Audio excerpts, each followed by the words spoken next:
पहला प्रश्न,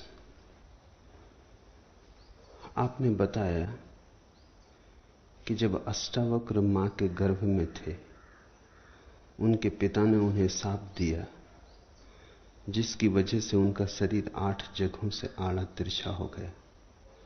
भगवान, इस 8 का क्या रहस्य? वे 18 जगह से भी टेढ़े मेढ़े हो सकते थे और अष्टादश वक्र कहलाते।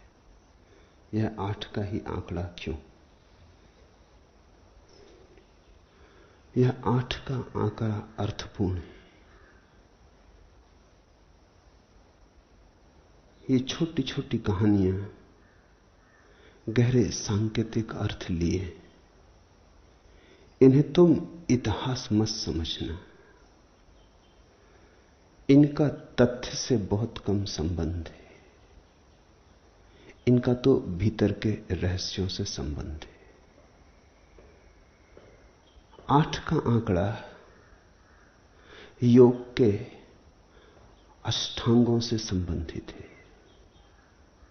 पतंजलि ने कहा है, 8 अंगों को जो पूरा करेगा, यम, नियम, आसन, प्राणायाम, प्रत्याहार, धारणा, ध्यान, समाधि, वही केवल सत्य को उपलब्ध होगा।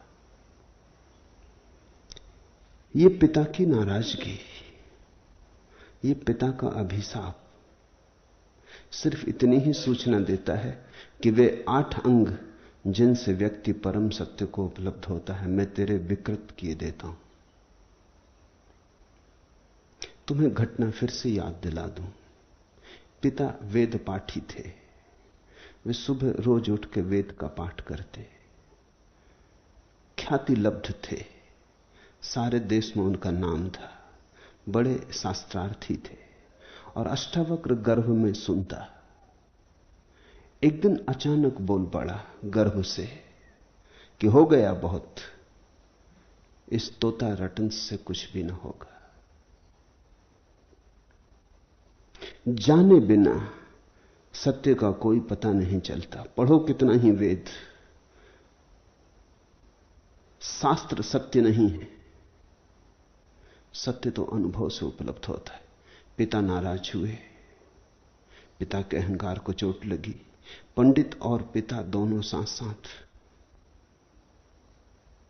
बेटी की बात बाप माने, ये बड़ी अनहोनी घटना है। नाराज ही होता है। बाप कभी ये मान ही नहीं पाता कि बेटा भी कभी समझदार हो सकता है। बेटा 70 साल का हो जाए तो भी बाप समझता है वो ना समझ। स्वाभाविक है। बेटे और बाप का फासला उतना ही बना रहता है जितना शुरू पहले दिन होता है। उसमें कोई अंतर नहीं पड़ता। अगर बाप 20 साल बड़ा है तो वो सदा 20 साल बड़ा होता है। उतना अंतर तो बना ही रहता है। तो बेटे से ज्ञान ले लेना कठिन, फिर पंडित तो और भी कठिनाई। बाप तो सोचता था मैं जानता हूं, और अभी गर्भस्थ शिशु कहने लगा तुम नहीं जानते, ये तो हद हो गई, अभी पैदा भी नहीं हुआ। तो बाप ने अभिशाप दिया होगा। वो अभिशाप ज्ञान के 8 अंगों को नष्ट कर देने वाला है। जिन 8 अंगों से व्यक्ति ज्ञान को उपलब्ध होता है, बाप ने कहा तेरे वे नष्ट हुए। अब देखूं तू कैसे ज्ञान को उपलब्ध होगा। जिस ज्ञान की तू बात कर रहा है, जिस परम ज्ञान की तू घोषणा कर रहा है, अगर शास्त्र से नहीं मिलता सत्य, तो दूसरा एक ही उपाय है कि साधना से मिलता है। तू कहता है शास्त्र से नहीं मिलता है, चल ठीक, साधना के 8 अंग मैं तेरे विकृत किए देता हूं, अब तू कैसे पाएगा? और अष्टावक्र ने फिर भी पाया। अष्टावक्र के सारे उपदेश का सार इतना ही है कि सत्य मिला ही हुआ है। न शास्त्र से मिलता है, न साधना से मिलता है। साधना तो उसके लिए करनी होती है जो मिला ना हो। सत्य तो हम लेकर ही जन्मे। सत्य तो हमारे साथ गर्भ से ही है। सत्य तो हमारा स्वरूप सिद्ध अधिकार है। जन्म सिद्ध भी नहीं, स्वरूप सिद्ध अधिकार। सत्य तो हम हैं ही, इसे मिलने की कोई बात नहीं। 8 जगह से टेढ़ा, चलो कोई हर्जा नहीं, लेकिन सत्य टेढ़ा नहीं होगा, स्वरूप टेढ़ा नहीं होगा। यह शरीर ही इर्छा तिरछा हो जाएगा। साधन की पहुंच शरीर और मन के पार नहीं है। तो तुम अगर इर्छा तिरछे का अभिशाप देते हो तो शरीर तिरछा हो जाएगा, मन तिरछा हो जाएगा, लेकिन मेरी आत्मा को कोई फर्क ना पड़ेगा। यही तो अष्टावक्र ने जनक से कहा कि राजन, आंगन के टेढ़े मेढ़े होने से आकाश तो टेढ़ा मेढ़ा नहीं हो जाता। घड़े के टेढ़े मेढ़े होने से घड़े के भीतर भरा हुआ आकाश तो टेढ़ा मेढ़ा नहीं हो जाता। मेरी तरफ देखो सीधे, न शरीर को देखो न मन को। अष्टावक्र की पूरी देशना यही है कि न शास्त्र से मिलता न साधना से मिलता। इसलिए तो मैंने बार बार तुम्हें याद दिलाया कि कृष्णमूर्ति की जो देशना है वही अष्टावक्र की है। कृष्णमूर्ति की भी देशना यही है कि न शास्त्र से मिलता न साधना से मिलता। तुम घबरा के पूछते हो तो फिर कैसे मिलेगा? देशना यही है कि कैसे की बात ही पूछना गलत है, मिला ही हुआ है। जो मिला ही हुआ है, पूछना कैसे मिलेगा, असंगत प्रश्न पूछना है।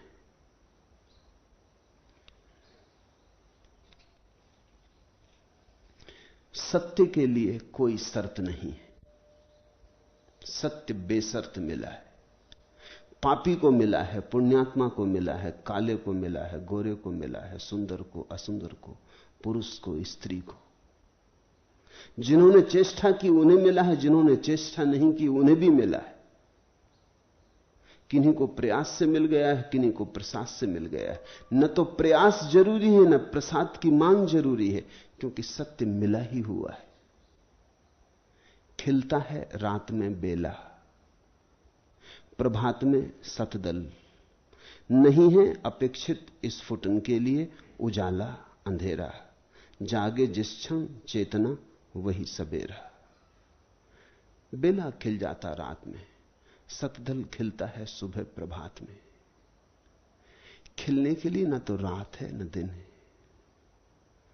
जाग जाता आदमी हर स्थिति में। सवेरा ही जागने के लिए जरूरी नहीं है, आधी रात में भी आदमी जाग जाता है।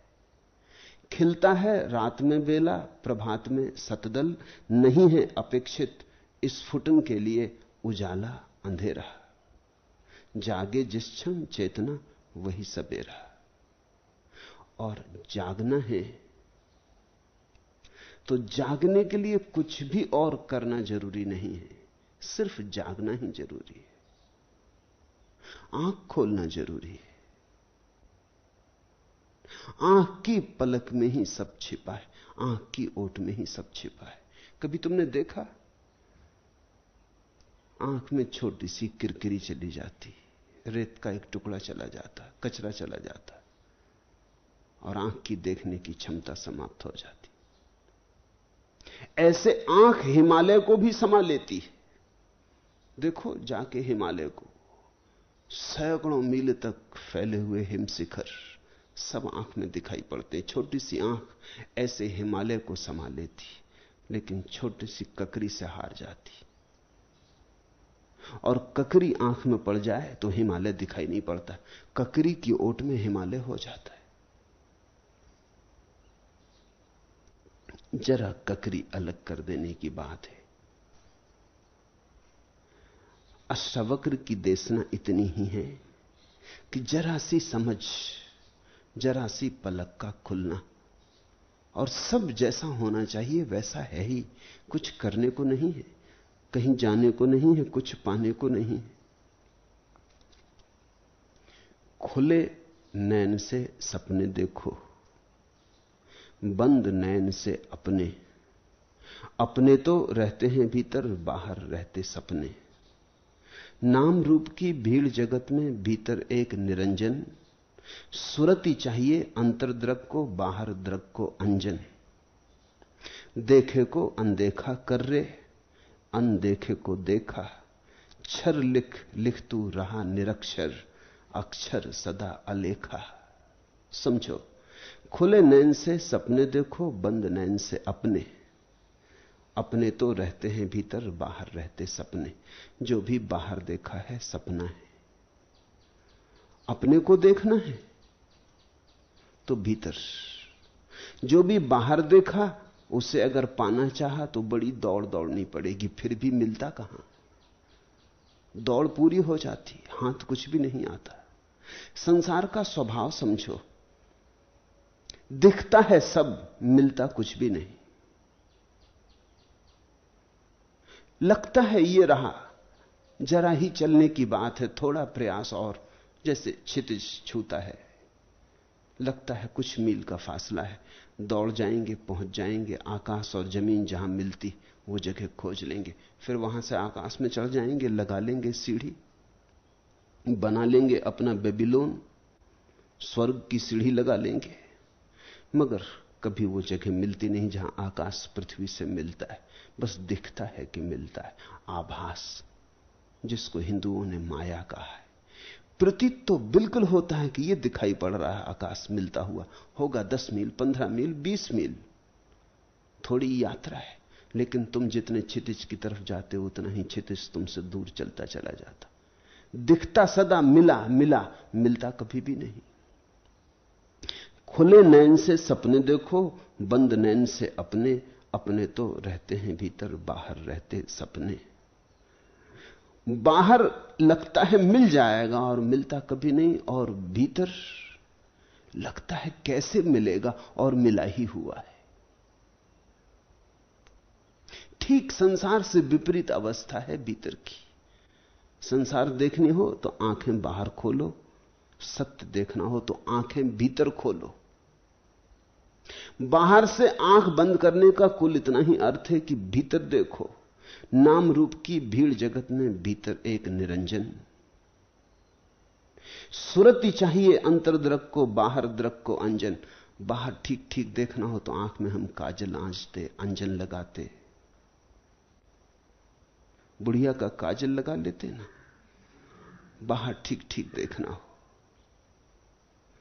भीतर देखना हो तो भी बूढ़ों ने एक काजल इजाद किया है, उसको कहते सुरति, स्मृति, जागृति, समाधि। नाम रूप की भीड़ जगत में भीतर एक निरंजन। सुरति चाहिए अंतर्द्रक को, बाहर द्रक को अंजन। बाहर ठीक देखना हो, आंज लो आंख, ठीक ठीक दिखाई पड़ेगा। भीतर ठीक ठीक देखना हो तो एक ही अंजन है, निरंजन ही अंजन है। वहां तो एक ही बात स्मरण करने जैसी है, वहां तो एक ही प्रश्न जगाने जैसा है कि मैं कौन हूं। वहां तो एक ही बोध उठने लगे सब तरफ से कि मैं कौन हूं। एक ही प्रश्न गूंजने लगे प्राणों में कि मैं कौन हूं। धीरे धीरे इसी प्रश्न की चोट पड़ते पड़ते पड़ते भीतर के द्वार खुल जाते। ये चोट तो ऐसी है जैसे कोई हथौड़ी मारता हो। मैं कौन हूं, मैं कौन हूं। उत्तर मत देना, क्योंकि उत्तर बाहर से आएगा। तुमने जल्दी से पूछा मैं कौन हूं और कहा अहम ब्रह्मास्मि, आ गया उपनिषद बीच में। तुम उत्तर मत देना, तुम तो सिर्फ पूछते ही चले जाना। एक ऐसी घड़ी आएगी प्रश्न भी गिर जाएगा, और जहां प्रश्न गिर जाता है, जहां प्रश्न गिर जाता है वहीं उत्तर है। फिर तुम ऐसा कहते नहीं कि अहम ब्रह्मास्मि, ऐसा तुम जानते हो, ऐसा तुम अनुभव करते हो। शब्द नहीं बनते, निशब्द में प्रतीति होती। देखे को अनदेखा कर रहे, अनदेखे को देखा। अभी तो तुम जिसे देख रहे हो उसी में उलझे हो, और जो दिखाई पड़ रहा है वही संसार है, दृश्य संसार है। और जो देख रहा है, जो दृष्टा है, वो तो अदृश्य है, वो तो बिल्कुल छिपा है। देखे को अनदेखा कर रहे, अनदेखे को देखा। क्षर लिख लिख तू रहा निरक्षर। लिखने पढ़ने से कुछ भी ना होगा। हम लिखते तो हैं, और जो लिखते हैं उसको कहते हैं अक्षर। कभी तुमने सोचा, अक्षर का मतलब होता है जो मिटाया ना जा सके। लिखते तो क्षर हो, कहते हो अक्षर। कैसा धोखा देते हो, किसको धोखा देते हो? तुमने जो भी लिखा है सब मिट जाएगा। लिखा हुआ सब मिट जाता है। शास्त्र लिखो, खो जाएंगे। पत्थरों पर नाम खोदो, रेत हो जाएंगे। यहां तुम कुछ भी लिखो, नदी के तट पर रेत में लिखे गए हस्ताक्षर जैसा है। हवा का झोंका आया और खो जाएगा। शायद इतना भी नहीं है, पानी पे लिखे जैसा है। तुम लिख भी नहीं पाते और मिटना शुरू हो जाता है। क्षर लिख लिख तू रहा निरक्षर। अपढ़ अज्ञानी मूढ़ क्षर को लिख रहा है और भरोसा कर रहा है अक्षर का। समय में लिख रहा है और शाश्वत की आकांक्षा कर रहा है। क्षुद्र को पकड़ रहा है और विराट की अभिलाषा बांधे है। क्षर क्षर लिख रहा, क्षर क्षर क्षर लिख लिख तू रहा निरक्षर। अक्षर सदा अलेखा। और तेरी इस लिखावट में ही, ये क्षर में उलझे होने में ही अक्षर नहीं दिखाई पड़ता। अक्षर तेरे भीतर है। थोड़ी देर लिख मत, थोड़ी देर पढ़ मत, थोड़ी देर कुछ कर मत, थोड़ी देर दृश्य को विदा कर, थोड़ी देर अपने में भीतर आंख खोल। सुरती में, सूफियों के पास ठीक शब्द है सुरती के लिए। वो कहते हैं जिक्र। जिक्र का भी वही अर्थ होता है जो सुरती का। जिक्र का अर्थ होता है स्मरण, याददाश्त। चलो बैठे प्रभु का जिक्र करें, उसकी याद करें, जिसको हिंदू नाम स्मरण कहते। नाम स्मरण का मतलब ही नहीं होता कि बैठ के राम राम राम राम करते रहे। अगर राम राम करने से शुरू भी होता है राम का स्मरण, तो भी समाप्त नहीं होता। सूफियों का जिक्र समझने जैसा है। कुछ तुम में से प्रयोग करना चाहें तो करें। सूफियों के जिक्र का आधार है अल्लाह। शब्द बड़ा प्यारा है, शब्द में बड़ा रस है। वो तो हम हिंदू, मुसलमान, जैन, ईसाई में बांट के दुनिया को देखते हैं, इसलिए बड़ी रसीली बातों से वंचित रह जाते हैं। मैंने बहुत से शब्दों पर प्रयोग किया, अल्लाह जैसा प्यारा शब्द नहीं। राम में वो मजा नहीं है। तुम जब गुनगुनाओगे तब पता चलेगा। जो गुनगुनाहट अल्लाह में पैदा होती और जो मस्ती अल्लाह में पैदा होती, वो शब्द में नहीं होती, किसी और में। चेष्टा करके देखना, कभी रात के अंधेरे में द्वार दरवाजे बंद करके दिया बुझा के बैठ जाना, ताकि बाहर कुछ दिखाई ही ना पड़े। अंधेर कर लेना, नहीं तो तुम्हारी आदत तो पुरानी, कुछ ना कुछ देखते रहोगे। फिर भीतर बैठ के पहला कदम है जिक्र का, अल्लाह अल्लाह कहना शुरू करना। जोर से कहना, ओंठ का उपयोग करना। एक 5-7 मिनट तक अल्लाह अल्लाह जोर से कहना। 5-7 मिनट में तुम्हारे भीतर रसधार बहने शुरू होगी। तब ओंठ बंद कर लेना। दूसरा कदम, अब सिर्फ भीतर जीभ से कहना अल्लाह अल्लाह अल्लाह। 5-7 मिनट जीभ का उपयोग करना, तब भीतर ध्वनि होने लगेगी। तब तुम जीभ को भी छोड़ देना। अब बिना जीभ के भीतर अल्लाह अल्लाह अल्लाह करना। 5-7 मिनट, तब तुम्हारे भीतर और भी गहराई में ध्वनि होने लगेगी, प्रतिध्वनि होने लगेगी। तब भीतर भी बोलना बंद कर देना, अल्लाह अल्लाह, वहां भी छोड़ देना। अब तो अल्लाह शब्द नहीं रहेगा, लेकिन अल्लाह शब्द की निरंतर स्मरण से जो प्रतिध्वनि गूंजी, वो गूंज रह जाएगी, तरंगें रह जाएंगी।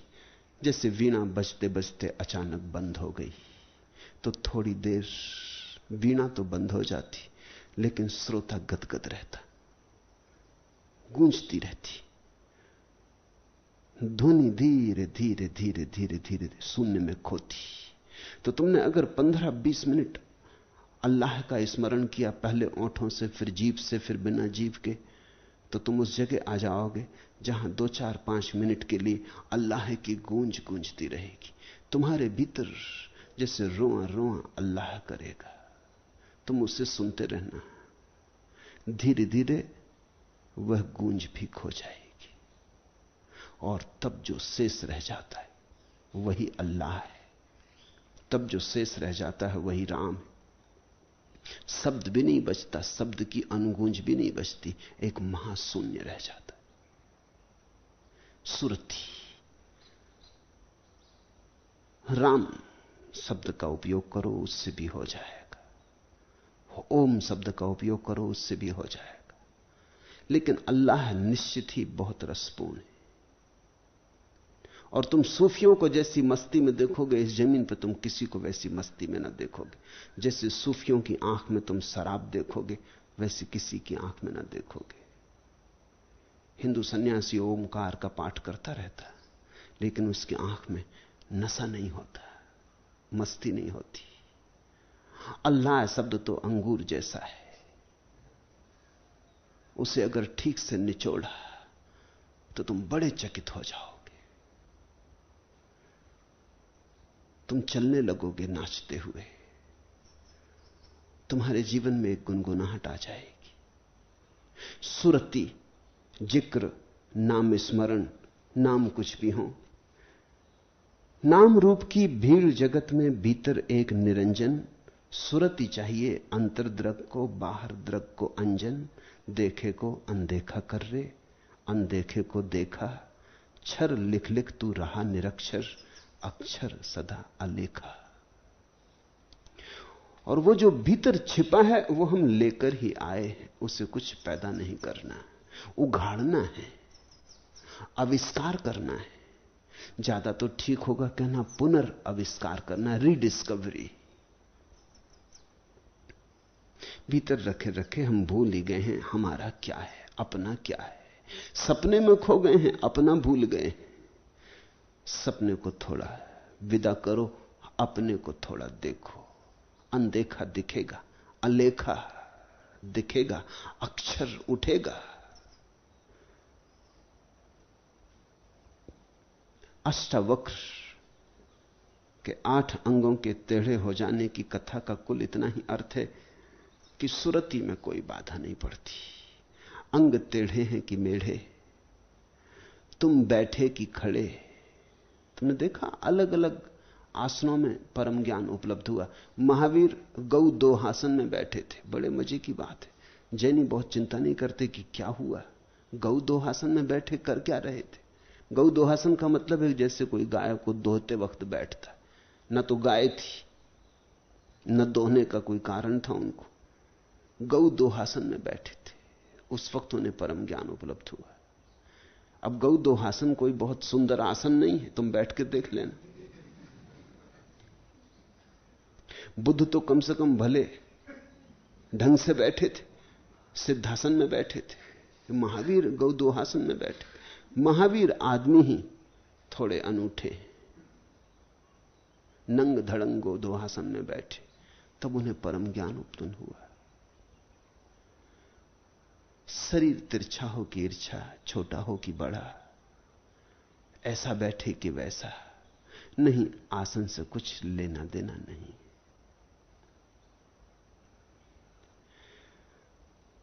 मन की दशा पुण्य की हो कि पाप की, अच्छा करने की हो कि बुरा करने की, इससे भी कुछ लेना देना नहीं।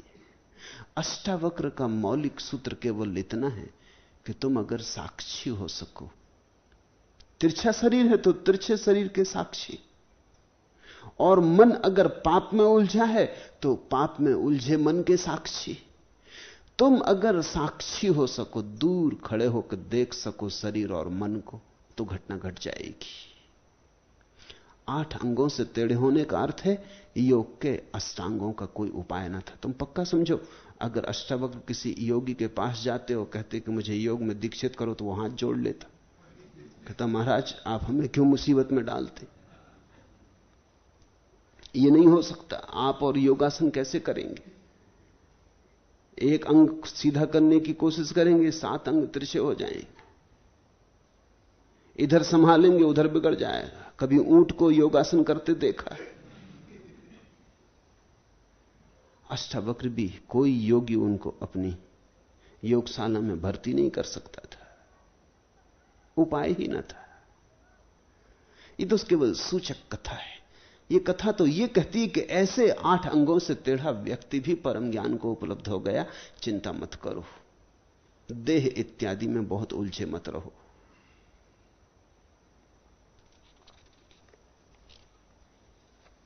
दूसरा प्रश्न,